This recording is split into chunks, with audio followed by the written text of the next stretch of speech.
இந்த கொள்ளு ஐட்டம்லேயே பார்த்தீங்கன்னா சிகப்பு கொள்ளுனே தனியாக இருக்குங்க, கருப்பு கொள்ளு தனியாக இருக்குது. அந்த நார்மலாக வந்து பார்த்திங்கன்னா இன்னொரு கொள்ளு இருக்கும், நான் அந்த கொள்ளு வாங்கலை. நம்மளுடைய கருப்பு கவுனி கஞ்சிக்கு பார்த்திங்கன்னா கருப்பு கலரில் இருக்க கொள்ளும் சிகப்பு கலரில் இருக்க கொள்ளும், இது 2 கொள்ளும் தான் ஆட் பண்ணி போடுறோம். 2 கொள்ளுமே ஆட் பண்ணியிருக்கோம். அண்ட் வந்து பாசிப்பருப்பு நான் நிறைய டைம் சொல்லியிருப்பேன், கொஞ்சம் குவான்டிட்டியில் தான் எடுத்து மூவ் பண்ணுறோம் அப்படின்ட்டு. 20 கிலோக்காக 3 கிலோ வந்து சிகப்பு கொள்ளும், 3 கிலோ வந்து கருப்பு கொள்ளும், 2 கிலோ பாசிப்பயிறு.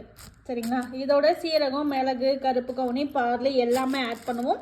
ஸோ இதை இப்போ க்ளீன் பண்ணுறதுக்காக, ஏன்னா ஆர்டர்ஸ் வந்து அதிகமாக வந்துட்டுருக்கு. நேற்று தான் வாங்கிட்டு வந்தேன் 3 கிலோ.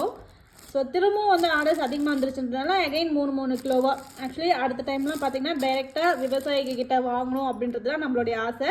ஸோ அதுக்கு தகுந்த மாதிரி நம்மளுடைய ஆர்டர்ஸும் இன்க்ரீஸ் ஆகிட்டே போகுது.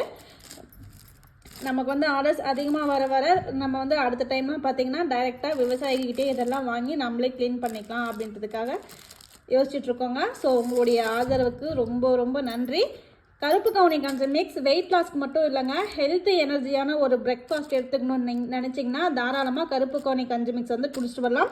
சின்ன குழந்தைங்கள்லேருந்து பெரியவங்க வரலாம் தாராளமாக குடிக்கலாங்க. அதில் எந்த ஒரு கெமிக்கல், எந்த ஒரு ப்ரிசர்வேட்டிவ் எதுவுமே ஆட் பண்ணவே கிடையாது. ரொம்ப ஃப்ரெஷ்ஷாக ஒரு ப்ரீமியமான பவுடரில் ரெடி பண்ணி கொடுத்துட்ருக்கோம். வேணுன்றவங்க நம்மளுடைய விஹாரி நேச்சுரல்ஸில் என்கொயரி பண்ணி புக் பண்ணிக்கோங்க.